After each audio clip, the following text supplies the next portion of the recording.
Dia ditahan 23 jam per hari dalam tahanan perlindungan dan mendapat perlakuan khusus. Petugas menyelundupkan telepon untuknya. Mereka bilang mereka akan melindunginya. Namun, seorang narapidana tetap berhasil menyerangnya. Akibatnya, dia mengalami 23 luka tusukan yang hampir membunuhnya. Jika kamu polisi di penjara, kamu butuh keterampilan bertahan hidup tingkat ahli. Meski begitu, banyak yang tetap ditemukan tewas di sel. Di episode The Infographics Show hari ini, kami ungkap apa yang terjadi pada polisi di penjara. Sama seperti narapidana lainnya, polisi masuk ke penjara melalui area penerimaan dan pelepasan. Mereka tidak mendapatkan perlakuan khusus apapun. Sidik jari, foto tahanan, barang diambil, dokumen, pemeriksaan telanjang, penggeledahan, dan polisi mendengarkan. Yang tersulit adalah klasifikasi, bukan evaluasi medis, psikologis, atau penilaian risiko. Itu adalah saat para narapidana ditanya tentang keterkaitan dengan geng, riwayat sebagai informan, apakah mereka merasa ada alasan yang membuat mereka mungkin berisiko di populasi umum. Saat itu, seorang polisi mungkin berkata, "Ya, saya mungkin akan terluka parah." Polisi itu, atau sekarang mantan polisi, akan disarankan untuk tetap berada di bagian penjara yang disebut tahanan perlindungan, atau PC, yaitu sayap di mana kebanyakan pelaku kejahatan seksual, comos, dan pria yang menyakiti wanita berada. Dia bisa menolak, tapi itu mustahil. Seperti informan, mantan polisi juga target dan akan dimanfaatkan. Bagi sebagian orang, itu pemukulan, bagi yang lain bisa lebih buruk. Pembebasan bersyarat lewat pintu belakang, alias kematian. Kekurangannya adalah PC tidak memberikan banyak hak istimewa, itu tergantung pada penjaranya. Tapi biasanya berarti 23 jam sehari di selmu, kamu mungkin tak mendapat waktu di halaman, atau hanya di halaman terpisah untuk para penolak. Peluang untuk bekerja atau mendapatkan pendidikan juga jauh lebih terbatas. Dan di penjara yang tidak memiliki unit PC khusus, hidup seorang polisi mungkin berarti 23 jam sehari di unit hunian, khusus sel isolasi atau sel isolasi. Penelitian selama bertahun-tahun menunjukkan gangguan mental serius dan perilaku melukai diri sendiri, termasuk kematian, hingga 5 kali lebih tinggi di sel isolasi dibanding populasi umum. Para pria kehilangan akal di sana, depresi, kecemasan, post-traumatic stress disorder, dan kondisi-kondisi tersebut bisa berkembang menjadi psikosis berat dan kehilangan identitas diri. Banyak polisi di penjara tak mampu menghadapi pengasingan tersebut dan bertindak ekstrim, meski narapidana yang dilindungi masih bisa berkomunikasi dengan orang lain. Mereka di antara pria yang memangsa anak-anak dan membunuh wanita. Tentu saja, jika Anda seorang polisi, para petugas mungkin akan memperlakukan Anda sedikit lebih baik, tapi itu tidak mengubah fakta bahwa tetangga Anda adalah monster. Sebagian dari mereka pembunuh, sebagian lagi mungkin tidak. Seperti polisi, juga akan ada mantan anggota geng, mungkin pria yang menghindari perintah tembak di tempat. Jika kamu polisi bereputasi, torpedo, atau pembunuh bayaran di penjara, bisa saja sengaja masuk PC demi mendekatimu. Keuntungan polisi salah satunya adalah pengaruh eksternal. Jika petugas pemasyarakatan mempersulitmu, temanmu di luar bisa menyusahkan hidupnya. Itu tergantung lokasi penjara. Jika di negara bagian sendiri, temanmu mungkin membantu. Tapi itu juga berarti ada kemungkinan nyata beberapa orang yang pernah kamu tangkap juga ada di sana bersamamu, kamu bisa mencoba bersembunyi. Namun, petugas juga dilaporkan meminta narapidana merendahkan pria lain sambil duduk santai dan menonton kekerasan terjadi. Kamu tidak akan bisa menyembunyikan identitasmu, dan banyak yang harus menghabiskan sebagian besar masa hukumannya sendirian di sel mereka. Sedangkan untuk mantan polisi di bagian pembuka, ceritanya berbeda. Seluruh negeri mengenal Derek Chauvin, seluruh negeri tahu wajahnya. Dia adalah pria yang berlutut di leher George Floyd selama 9 menit. Sebuah tindakan yang membuat dunia gempar. Mustahil dia tak dikenal.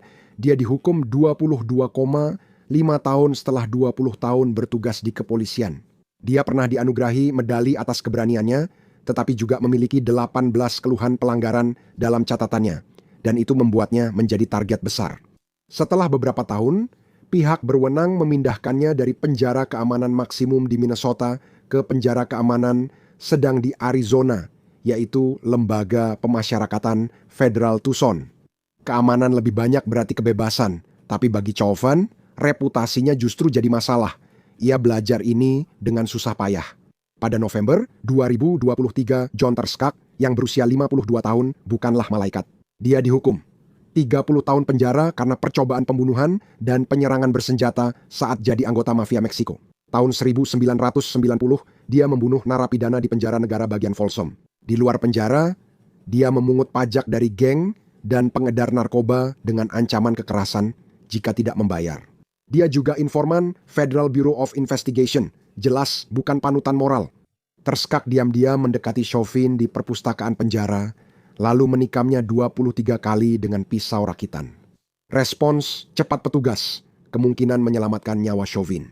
Meskipun Terskak bisa mendekat dengan mudah dipertanyakan, apakah petugas membiarkan Terskak mendekat? Ini bukan pertama kalinya para penjaga menutup mata untuk membiarkan seorang tahanan terkenal diserang.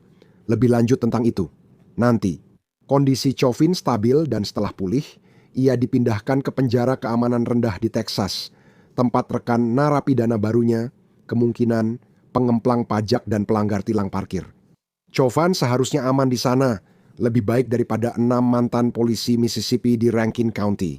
Mereka baru saja divonis 165 tahun penjara karena serangan bergaya perampokan rumah di mana 2 pria kulit hitam disiksa secara fisik dan seksual. 6 polisi yang menamakan diri Gun Squad masuk rumah tanpa surat perintah usai menerima laporan aktivitas mencurigakan. Selama 2 jam, mereka melontarkan hinaan rasial, memborgol, menyetrum dengan taser, dan melakukan waterboarding pada para pria itu. Mereka menemukan mainan seks milik pemilik rumah, memasukkannya ke mulut salah satu pria, lalu mengancam akan melecehkan keduanya. Dalam eksekusi palsu, seorang polisi menembak mulut korban, melukai lidah, dan mematahkan rahangnya.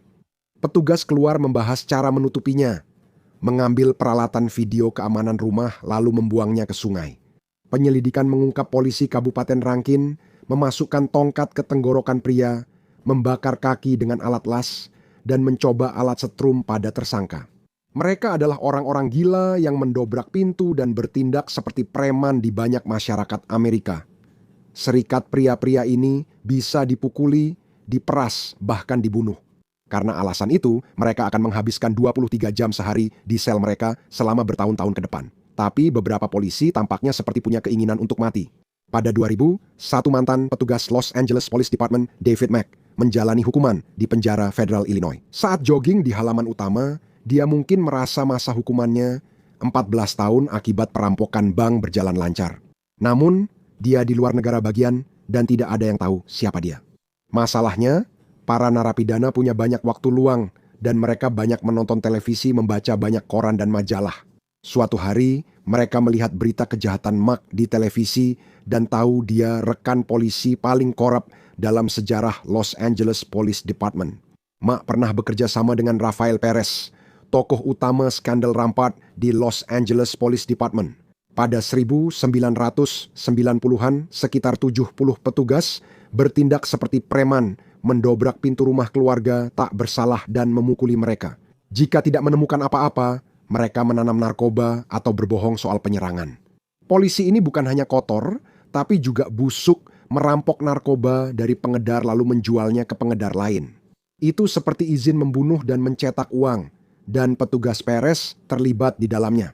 Kabar di jalanan mengatakan bahwa Perez sebenarnya berafiliasi dengan Bloods, dengan rumor yang beredar bahwa dia terlibat dalam pembunuhan rapper tersebut, Notorious Big. Seperti yang bisa kamu bayangkan, Perez tidak terlalu populer di kalangan banyak narapidana. Dia mencoba menjebak anggota geng Temple Street atas kasus pembunuhan di luar restoran McDonald's ketika seorang pria ditembak di kepala.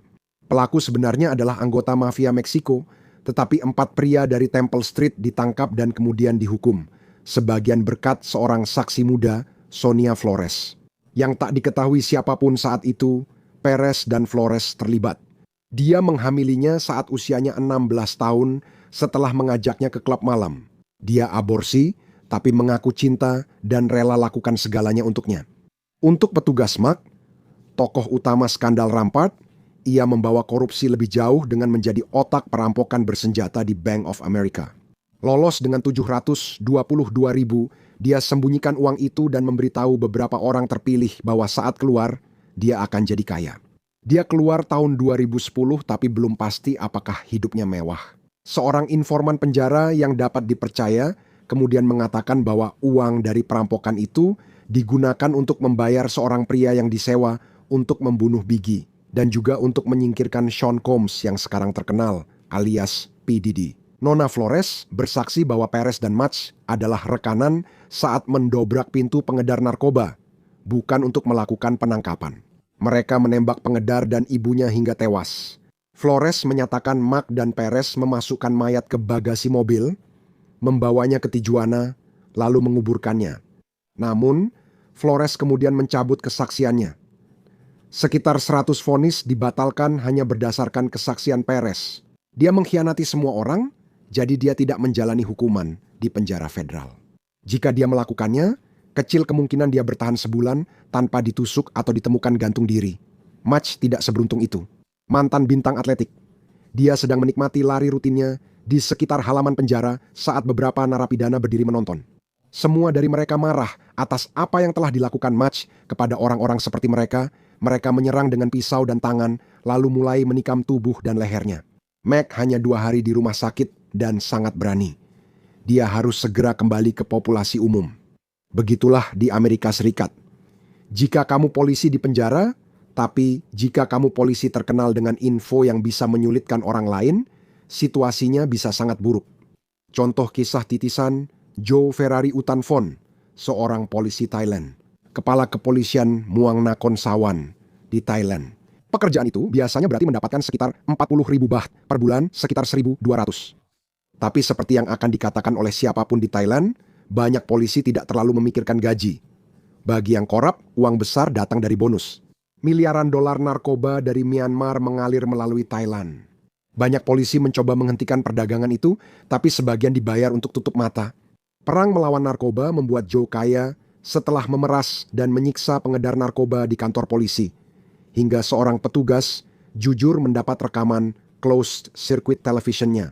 Rekaman menunjukkan Joe dan 6 polisi menutup kepala tersangka dengan kantong plastik dan lakban saat memeras 82.000. Setelah para pembunuh mencoba mengelabui kematian pria itu sebagai overdosis, petugas yang beretika berusaha agar kasus tersebut diselidiki. Mereka melaporkan kepada atasan mereka dan ketika itu tidak berhasil, mereka memberitahu media lokal. Namun tetap saja, secara tak terduga, tidak ada yang terjadi. Jadi mereka membocorkan sebuah video yang benar-benar mengejutkan dan membiarkan publik yang memutuskan saat video itu menjadi viral. Tanpa kebocoran video, semuanya tetap normal. Joe menyesal dan mengaku hanya ingin membantu rakyat Thailand memenangkan perang narkoba, tapi tak ada yang percaya. Ini skandal besar. Joe sangat dikenal di Thailand. Dia pernah berpacaran dengan bintang televisi Pichanak Mai Sakakorn dan mereka sering tampil di media sosial sebelum dia ditangkap. Dia menikah dengan putri bosnya yang juga aktris televisi. Dia punya 29 mobil mewah seperti Ferrari, Porsche, Bentley, Mercedes, dan termasuk satu dari 50 orang di dunia yang memiliki Lamborghini Aventador. Long play 720 Anniversario itu milik pria bergaji 1.200 per bulan. Di Thailand, aset mewah hasil sitaan polisi dari penjahat dijual dan uangnya masuk ke pemerintah. Petugas mendapat 20 sen per dolar dari penangkapan, informan juga 20 sen sehingga pengedar diuntungkan jika melaporkan pesaing. Joe telah menyita total 368 kendaraan yang memberinya penghasilan 24 juta. Kantor anti pencucian uang Thailand menyita kendaraan pribadinya senilai lebih dari 2 juta. Bersama dengan 18 juta, mereka juga menyita sebuah kondominium mewah dan 20 juta uang tunai yang disimpan di rumah-rumahnya. Joe bukan pejabat polisi tingkat atas, hanya di tingkat menengah, sehingga muncul pertanyaan, apakah dia menyalurkan kekayaan itu ke atas. Hukumannya diringankan, namun skandal itu memicu penyelidikan korupsi besar-besaran. Mantan komisaris hak asasi manusia Thailand menyebut kasus ini hanya puncak gunung es. Inilah yang terjadi di sistem peradilan Thailand, ujarnya kepada The Nation. Penjara-penjara di Thailand sering penuh pria. Namun Joe ditempatkan di sel isolasi setelah komandan penjara memindahkannya ke sana, konon demi keselamatannya sendiri. Sumber lain menyebut dia paranoid dan takut dibunuh, lalu minta dipindahkan. Dia kemudian ditemukan tewas di selnya, menurut cerita resmi. Dia memutuskan untuk tidak hidup. Namun keluarga dan banyak orang di media sosial curiga. Keluarganya mengunjunginya hari itu dan bilang dia terlihat baik. Para ahli forensik melaporkan bahwa luka-lukanya sesuai dengan gantung diri, menggunakan sehelai kain dan tidak ditemukan luka-luka pertahanan. Namun, masyarakat masih skeptis. Darah di lantai sel ternyata akibat gigitan semut dan closed circuit television tak menunjukkan siapapun masuk. Thai PBS News melaporkan dia sempat meminta dipindahkan dari sel isolasi ke sel tahanan umum. Permintaan itu ditolak. Seorang warga Thailand menulis di forum Pantip, kebenaran masalah ini diperkirakan tidak terungkap pada 2025. Pengacara Joe dan keluarganya tetap tidak percaya cerita resmi dan akan terus menyelidiki. Masalahnya, di penjara, kamu tidak punya perlindungan. Jika seseorang ingin membunuhmu dan membuatnya terlihat seperti sesuatu yang lain, mereka bisa melakukannya dengan mudah. Biasanya kematian mantan polisi menimbulkan kecurigaan, tapi tidak pada kasus Anthony Orban. Mantan marinir dan polisi ini keluar malam pada 2010, lalu di parkiran, ia mengacungkan senjata dan menculik pelayan muda di mobilnya. Mereka melewati kota, melakukan hal buruk padanya, lalu membebaskannya. Setelah penyerangan berakhir, Orban ditangkap dan di pengadilan ia mengaku tidak bersalah karena gangguan jiwa. Dia mengatakan bahwa setelah perang Irak, pikirannya tidak pernah benar lagi, mengklaim bahwa antidepresan, Zoloft, telah menyebabkan dia berhalusinasi dan kehilangan kesadaran. 8 gelas margarita dan 2 kendi bir mungkin jadi alasan dia lupa ingatan. Dia sangat mabuk hingga meninggalkan senjata dinas di mobil wanita itu, lalu dipenjara, tapi tak lama di sana. Di penjara menunggu hukuman seumur hidup, dia ditemukan tak sadarkan diri di selnya. Pejabat menyatakan tak ada unsur kejahatan. Alih-alih menghadapi narapidana lain atau hidup di sel isolasi, dia memilih jalan pintas sebagai opsi lebih baik. Salah satu kasus terkenal dunia juga melibatkan polisi. Kematian Jeffrey Epstein dikelilingi banyak rumor. Tersangka utama menurut para penganut teori konspirasi adalah mantan polisi Nicholas Tartayone yang bertubuh kekar seperti tank dan punya riwayat kekerasan ekstrim. Dia seharusnya jadi orang terakhir di dunia yang berbagi sel dengan narapidana paling terkenal Amerika. Tartayone, mantan polisi New York, dihukum atas 11 pembunuhan penculikan berujung kematian dan 1 konspirasi narkotika. Epstein adalah teman sel Tartayone dan ditemukan tidak sadarkan diri dalam posisi janin sebelum meninggal. Rekaman video hilang, seperti saat dia meninggal 2 minggu setelahnya. Catatan resmi penjara menunjukkan bahwa awalnya dia memberitahu para penjaga bahwa Tartayone telah mencoba membunuhnya. Tetapi kemudian dia menarik kembali pernyataannya itu. Dia berkata tidak tahu bagaimana jeratan kain oranye bisa ada di lehernya. Tartayone mengaku sedang memakai headphone lalu melihat Epstein pingsan. Catatan menunjukkan Epstein meyakinkan staf penjara bahwa dia tidak akan menyakiti diri dan sedang merencanakan masa depan. Tartayone kini menjalani 4 hukuman seumur hidup.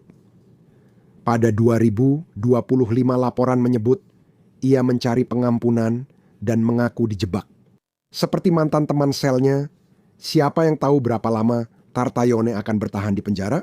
Dia mengklaim sudah ada banyak upaya pembunuhan terhadap dirinya yang membuatnya mengalami cedera permanen dan harus memasang pelat logam di kepalanya. Hidup di penjara berbeda bagi polisi, terlepas dari medali atau pangkat. Jika beruntung, mereka bisa tetap rendah hati dan keluar dengan selamat. Namun, lebih seringnya, mereka justru menjadi sasaran berjalan, tipe yang para narapidana sangat ingin tidak mereka lewatkan. Lihat apa yang terjadi dalam 24 jam pertama di penjara atau klik video ini